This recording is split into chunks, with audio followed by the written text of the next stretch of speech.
सावध होतात तीच या धर्ममंडपात येतात, बेसावध येत नाही. पुण्याही पदरी पाहिजे हो. अनेक लोक आहेत ना, आपल्यापेक्षा 20 लाखाच्या गाडीत फिरणार आहेत, आपल्यापेक्षा करोडोच्या बंगल्यात राहणार आहेत, गड्यात, कानात, नाकात, हातात सर्व ठिकाणी सोनं आहे, पण त्यांना सोन्यासारखी बुद्धी नाही. आपल्या हातात गड्यात नसेल, पण ईश्वराने सोन्यासारखी बुद्धी दिले म्हणून आम्ही सावध झालो.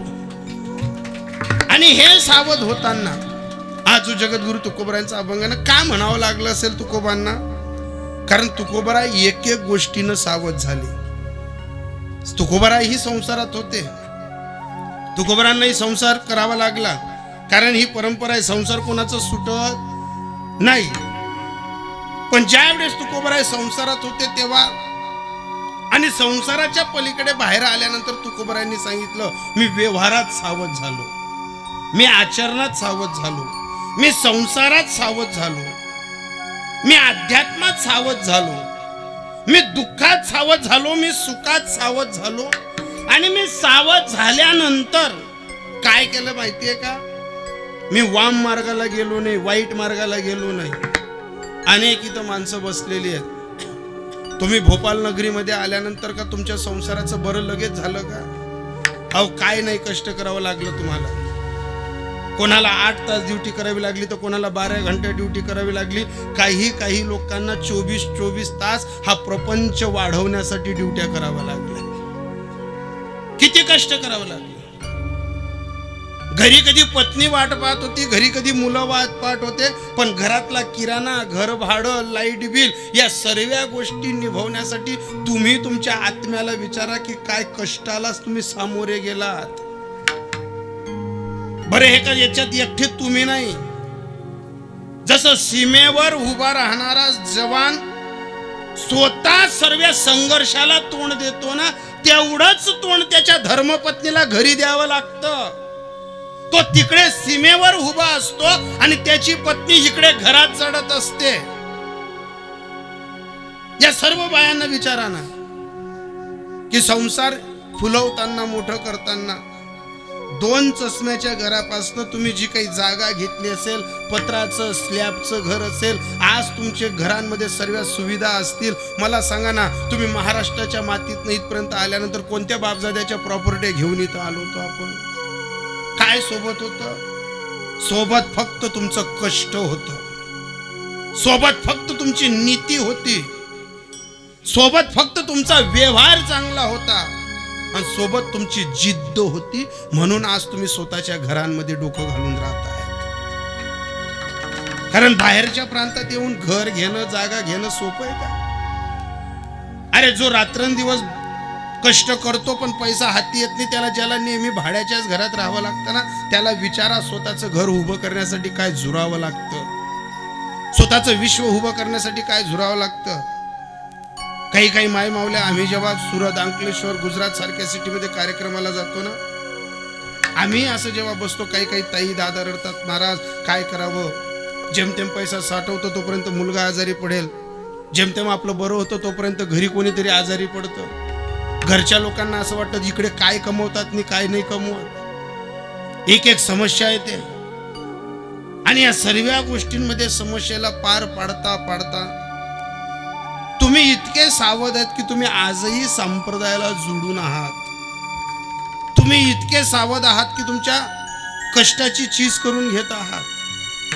आपल्यातलीच काही मंडळी बेसावध असेल, आपल्यातलेच काही लोकांना सूत्रही नाही, व्याख्याही नाही, तोपासून तुम्ही इथपर्यंत येतात राजीव. असा प्रसंग तुकोबांच्याही नशिबी होता. तुकोबा फार श्रीमंत घरात जन्माला आले. अशा तशा श्रीमंत घरात आले नाही. जिथं चांदीच्या प्लेटमध्ये जेवायला भेटत होतं एवढ्या श्रीमंत रिद्धी सिद्धी नांदत होती, पण प्रपंच कधी सुख दावतो तर कधी दुःख दावतो. संसारात स्थिती सारखी राहत नाही, संसारात प्रत्येकाची वेळ सारखी राहत नाही, आणि प्रत्येकाला सावध होऊन इशारा देतो. आज आपली स्थिती चांगली असेल, प्रगतीची असेल, भाऊबंद असतील, सगळे असतील, सोयरे असतील, जवळपास नातेवाईक असतील, माझ्या दादांनो, माझ्या ताईंनो, आपली परिस्थिती चांगली असली का दुसऱ्याला हलक्यात घेऊ नका. दुसऱ्याला कुचकं बोलू नका, हसून हाडकं फोडू नका, कारण दिवस कोणाचे बसून राहत नाही. आज कोणाच्या घरात तेल मीठ नसेल, पण उद्या एखाद्या वेळेस त्यांचा पोरगा DSP फौजदार होऊ शकतो. उद्या त्यांच्या संसाराला पालवी फुटू शकते. मग एवढाच सावध होऊन घरी विचार घेऊन जा. आपले मारल्याचे वय मिटून जातात, पण बोलण्याचे घाव मिटत नाहीत. बोलणं हृदयात कानात साठवलेलं असतं. मग ज्या जगद्गुरु तुकोबांच्या घरी एक आडी लोक उजरे मुजरे करायचे, धान्य घेऊन जायचे, मोलमजुरी करायचे, त्या तुकोबांना संसारात अडचण आल्यानंतर गलीतले भाऊबंदकीतले लोक पाहून पोट मोडायचे. अरे तो तुक्या का, जो भजनात जातो तो का, एवढं सुद्धा बोलायचे त्या काळची लोक. अरे नाही ते तुक्याला अक्कल, संसार संपवला त्याने. आता मला सांगा, जगद्गुरु तुकोबारायांना संसार करता आला नसता का? अरे जगद्गुरु तुकोबाराय कोण होते महाराज? जगद्गुरु तुकोबारायांचा अभ्यास केला का आपण? जगद्गुरु तुकोबारायांचा अभ्यास ज्या माणसाने हयातभर त्यांचा विरोध केला, त्या माणसाने शब्द फोडला होता. तुकाराम तुकाराम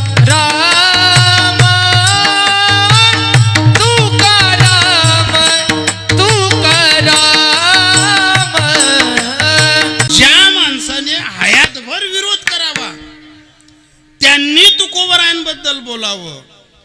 मन रामेश्वर भट्ट दूता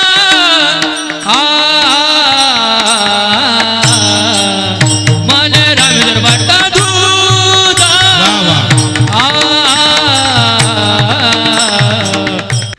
तुकाराम तुकाराम नाम घेता कापेयम.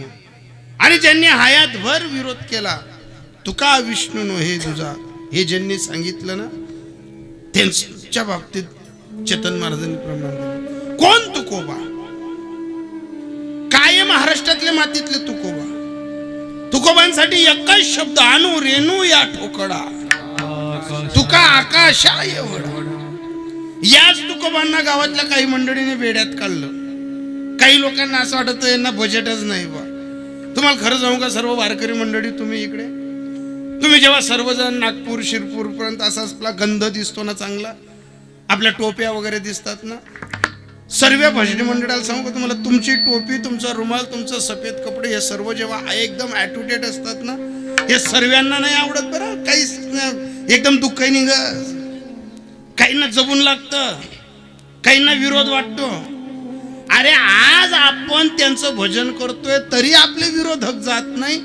ज्यांनी संप्रदाय उभा केला त्यांना का कमी विरोधक असतील का?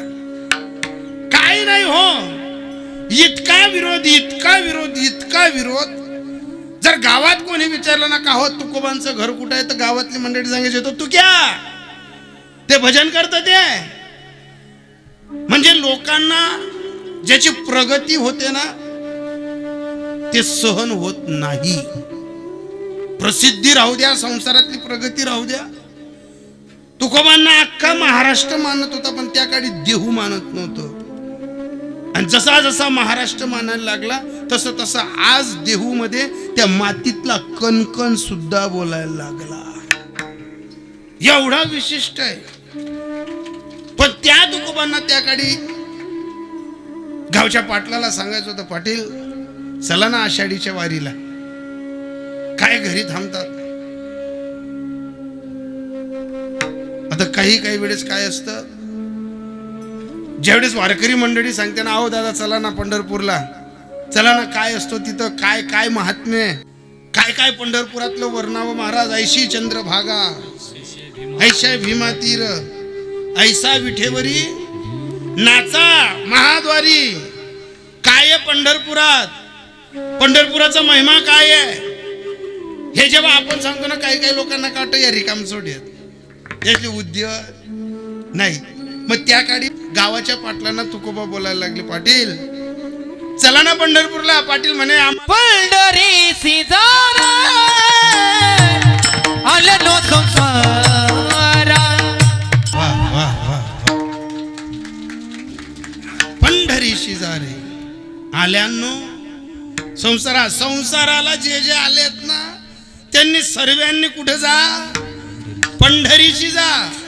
कारण का, पंढरीचं महात्म्य फार. विनाचा सोहिरा पांडुरंग तो वाट पाहतो.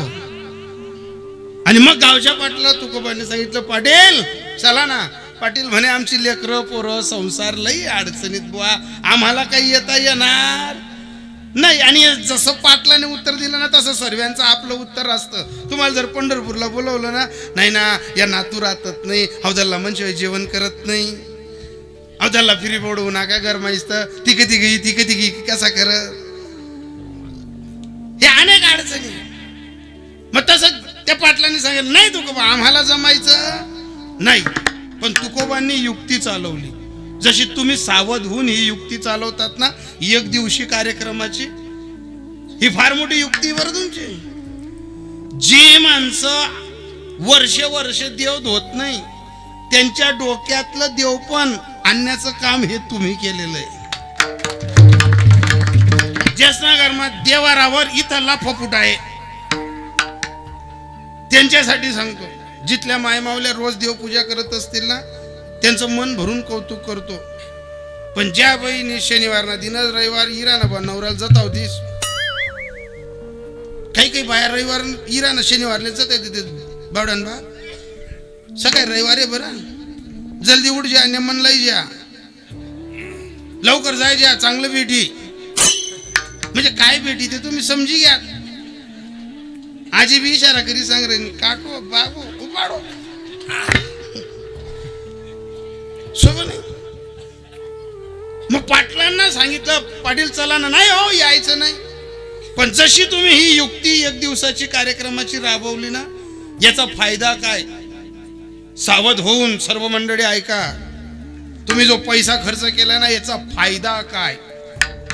उद्या व्यवहार विचारणारे असतात, उद्या पैशाचा हिशोब घेणारे असतात, 1000 लोकांना तोंड द्यावं लागतं. मग याचा फायदा काय, फायद्याशिवाय तर दुसरं काही नाही, हिशोब विचारणारे तर असतील ना. मग तुम्हाला सांगू का, हा मंडप, हे साऊंड, ही लाइटिंग, हे महाराज मंडळी बोलवणं, या खर्च करण्याच्या वृत्तीमागे फायदा काय तुम्हाला सांगू का.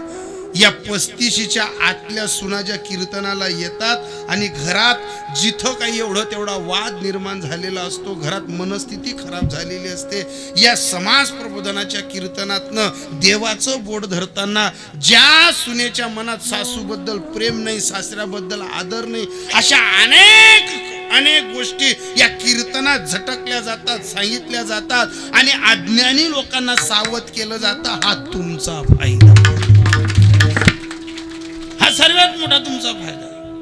मग ज्यावेळेस तुकोबांनी युक्ती चालवली की पाटील ऐकत नाही ना, मग दुसऱ्या दिवशी पाटील असे रस्त्याने येताना दिसले आणि असं भलं मोठं निंबाचं झाड होतं आणि त्या निंबाच्या झाडाला तुकोबांनी असं पक्क पकडलं आणि तुकोबा आवाज द्यायला लागली, हे झाडा सोड मला, हे निंबाच्या झाडा सोड मला.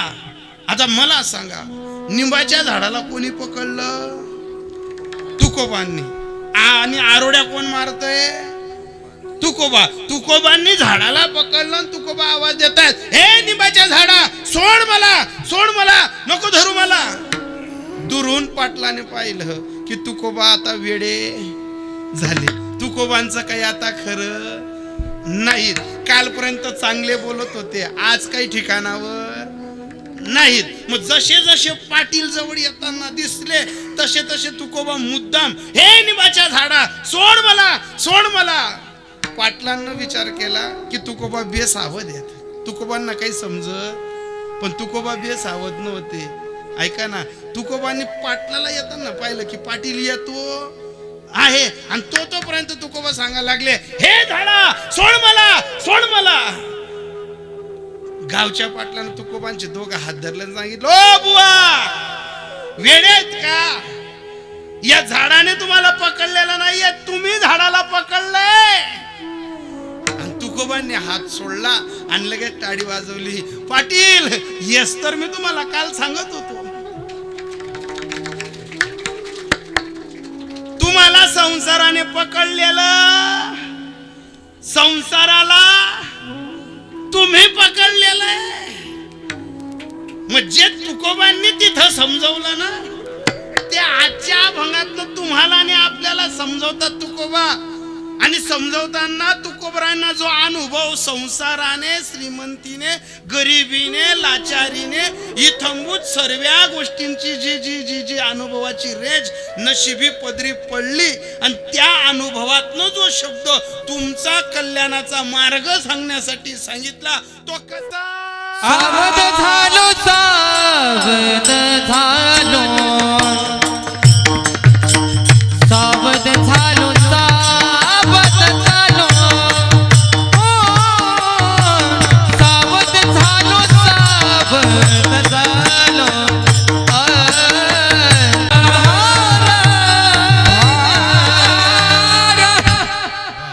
सावध झालो तुकोबाराय पाटलाला सांग. मग आपल्यालाही कधीतरी सावध व्हायची वेळ येते. बेसावध जगू नका. काही काही लोकांची हयाती संपून गेली पण बेसावध झाले.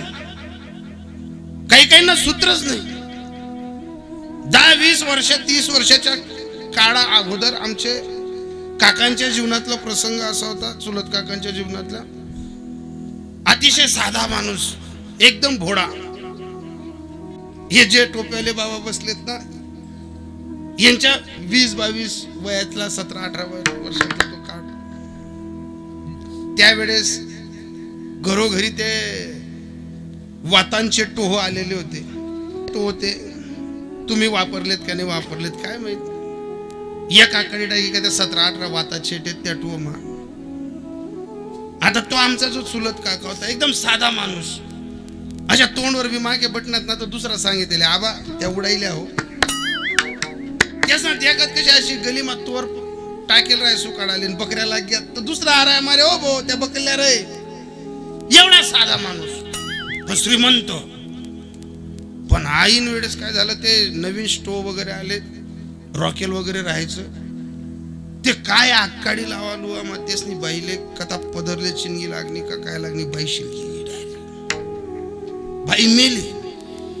आणि गरीब माणूस साधा बाधा माणूस एकच असं बोलायचं नाही. आणि साधा बाधा माणूस मग गलीतले सर्व ज्येष्ठ श्रेष्ठ माणसं सांगायचे कार्य नवीन लगीन करले. मग त्यावेळेस जुनी माणसं सांगायचे लग्न करून घे. तो लग्नाला तयार व्हायचा पण कोणीतरी सांगायचं हवा असा साधा बाधा आहे यानं नाकवाडे शेमोंडिंग नाव याने मन पुसता येत नाही, याने तोंडवल्या माक्या व्हायता येत नाही. पण तेव्हा एक जण सावध होऊन त्याला कानमंत्र सांगून गेला म्हणे पाय तुझं लग्न जोडतो पण अशी येडी घाल्या राहू नको, संसारात सावध हो आणि जास्त बोलायचं काम करायचं नाही. संसारात एकच दाव बोला ना, जास्त बोलायचं नाही पण सावध. इशारा दिला, तयार केलं. आणि त्याला जेव्हा लग्नासाठी तयार केलं तयारीनं त्याच्यासाठी मुलगी वगैरे पाहिली. याचं पहिलेच मूल पत्नी जडालेली, याचं दुसरी. आणि मग ते लग्न तयार करत झालं, लग्नाचा डोलारा. पण त्याला जी पत्नी भेटली ती डायरेक्ट राज्य चॅम्पियन भानगडी कराले. हाऊ साधा बाधा ती जिल्हास्तरीय मिरेल बाई. आणि तिने बी तिसरी फार कधी वयलवर आई चौथं घर. हाऊ साधा बाधा ती डायरेक्ट भानगडी करायला राज्यस्तरीय चॅम्पियन. एवढी डेंजर. पण याला सांगणाऱ्याने सांगितलं होतं तू लगीन जमाड. पण जटे जमाडी राहणू तटला बी मला स्वभाव माहिती आहे. ती बहीण बी काही साधी बाधी नाही. 3 जणीतल्या खपाडीच तुना नंबर 4 लाई राहणू. पण असा वाघ सावध हो. एकच सावा बोलत जायचो, जास्त बोला ना नाही. आता त्याला सावध केलं. आता लग्न वगैरे झालं, ती बाई नांदायला आली आणि त्या माणसाने असं धाकलं बकरीन बच्चं पायी ठेवलं होतं. येता जाता त्या बकरीन बच्चावर हात फिरावा ना.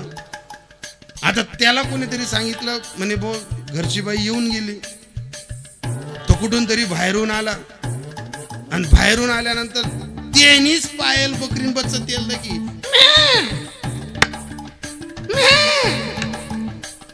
आणि ती बाई देखील राहिली बकरीन बच्च कोकाय राहिलं बुवा येले असा संतापुना की माले देखील कोकाई राहिलं माले देखील डबल कोकाई राहिलं जसा दरवाजानं बाहेर ते फरशी कुराड काढी आणि एक कष्ट करा मा बकरीन बच्चानी मान कथा दड कथा आणि जी जिल्हा चॅम्पियन होती ती म्हणे हो म्हणे बहीण म्हणे तर गणच गमाडात पण होतं एकटो करा मग बकरीन बच्चन तुकडं करा ना म्हणा तर जिल्हावर नाव शे तालुकावर नाव शे पण आवतं असं भेटेल जे एकच सवा बकरीन बच्च को काय ना तर डायरेक्ट दड कधी मुंडे कधी तो गरमावना पाणी बाई पाणी द्यायला म्हणे थरथर करे त्याने बाई सांगा मी एकच सावा बोला म्हणे मी दख बकरीन बच्च गय ती मन विचार करे मी तर 3 कपाडी ऊन आव तर एक टोकरा मला कपाड दी संध्याकाळी जेवण वाढवले माले थाटी करस का हा बिन सांगाने थाटी करी कुरी रात्री झोपायची वेळ आली ही बाईला असं वाटे अहो झोप मा पाणी मागे पण जर म्हणे दिन नाही हा वाटेल माटा की बा माले तो गोरेन ती उठी पटी आहे ती म्हणे मी गणज जिल्हा चॅम्पियनची पण आहो तर राष्ट्रीय चॅम्पियन भेटणार माले हा एकच सावा बोलस तो गोरेन ती बाई उठी पटी देखे हा मी जेलशी का उठी यायची 2-4 दिवसात त्या बाईचे वडील तिला घ्यायला आले आता ती बाई ना म्हाताराले वालून असा एकदम बारीक चटक दल्ला जनावरीचा कपडाच वजवी राहत दल्लाले वालू ना मग त्या बाईनं नवऱ्याला बापाला जेवणाची ताटी केली आता तो एकदम निजूर धरला जेवणले जवाई बी सासरा बी बटणार आणि त्यानं एकच केलं पहिले म्हाताऱ्याचंही पोट भरू दिलं त्याचंही पोट भरू दिलं आणि बाईले सांगा लय मामाजले 3 लाडू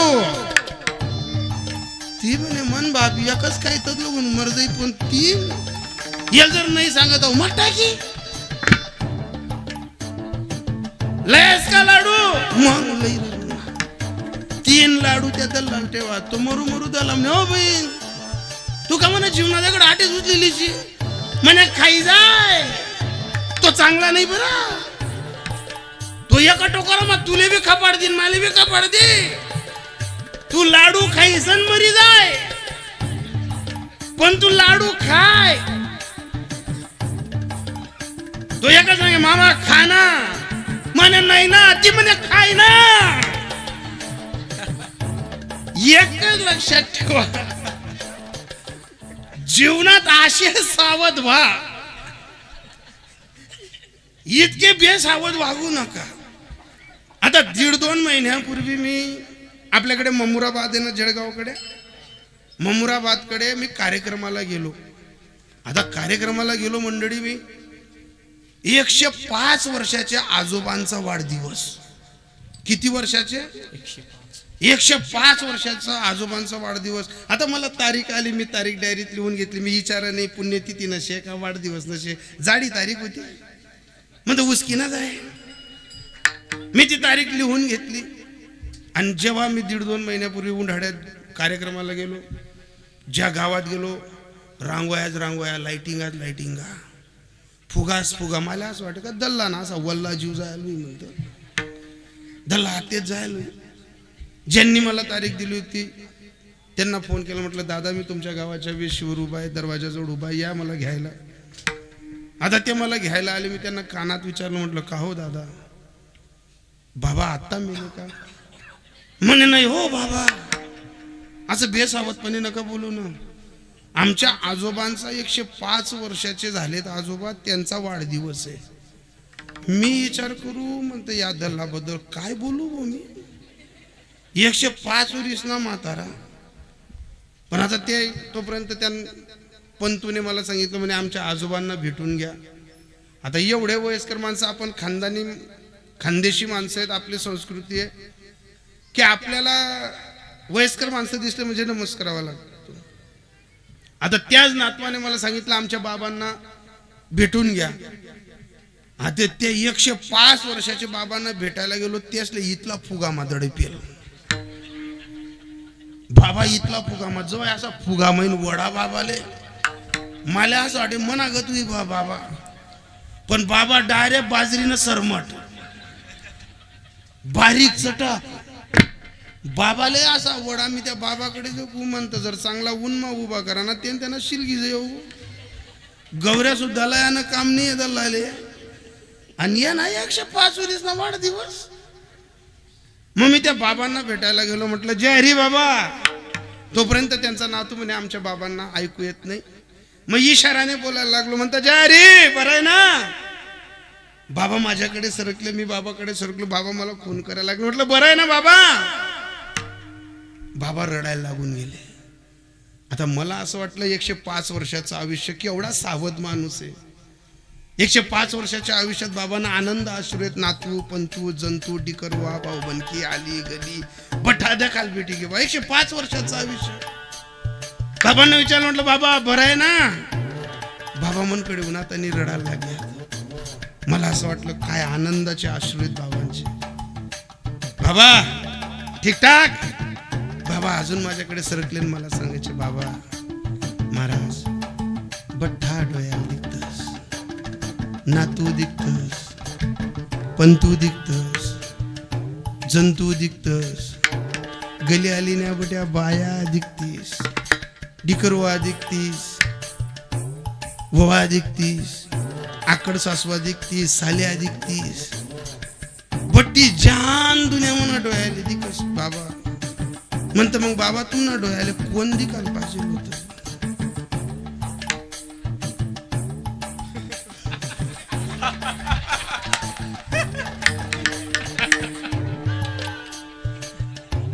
काय सांगितलं असेल बरं. ते बाबा सांगायचे बाबा नातू पंतू जंतू डिकरवा नातवा बठ्ठ्या डोळ्याला दिखतीस पण मन डोळ्याले गली आली ना बट्या बाया दिखतीस. म्हणते बाबा मग तुम्हाला कोण दिकाल पाहिजे होतं. बरं तुम्हाला सांगता येत नाही. मी सर्व माणसांना विचारतो बाबा काय पाहिजे काय असेल बरं बाबांचं म्हणणं.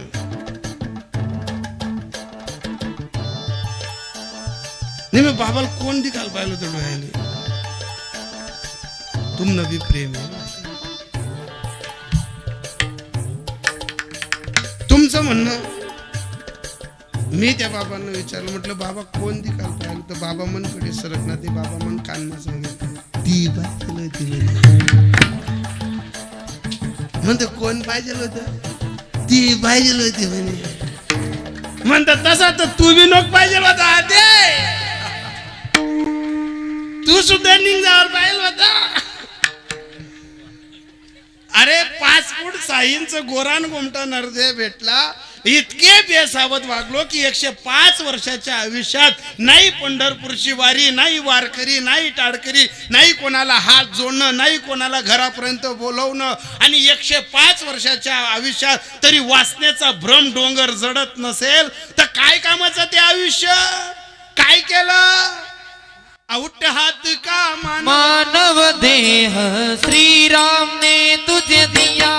काय प्राप्त केलं. औट हात का मानव देह नाहक जमाना खोया की मन बज नारायण. तरी काही लोक सांगतात महाराज शरीर चांगलं आहे हो आम्हाला कुठं डोकं टेकायची गरज नाही कुठं आम्हाला झुकायची गरज नाही. दादा हे शरीर सोडावं लागणार आहे. याचं काय होणार आहे. बेसावध जगला तर मातीच आहे पण सावध होऊन जगला तर मरायलाही अर्थ आहे ना. माय बाप मरायलाही अर्थ आहे ना. अरे आपण मेल्यानंतर कोणीतरी 50 रुपयाचं पेट्रोल टाकून आपल्या अंत्यविधीला आलं पाहिजे ना. पण कोणीतरी आपल्या अंत्यविधीला आलं पाहिजे याच्यासाठी सावध होऊन जगावं लागेल ना. आणि जर सावध होऊन नाही जगलात ना तर एक दिवस यम तुमच्या दारावर उभा राहील. तो कोणाचंच बापाचं ऐकून घे नाही. तुम्ही त्याला कितीही समजवा कितीही सांगा पण सांगता सांगता तुम्हाला शेवटचा मंत्र ऐका ना दादा. जिवंत आहेत म्हणून हा आनंद घेता येतोय ना.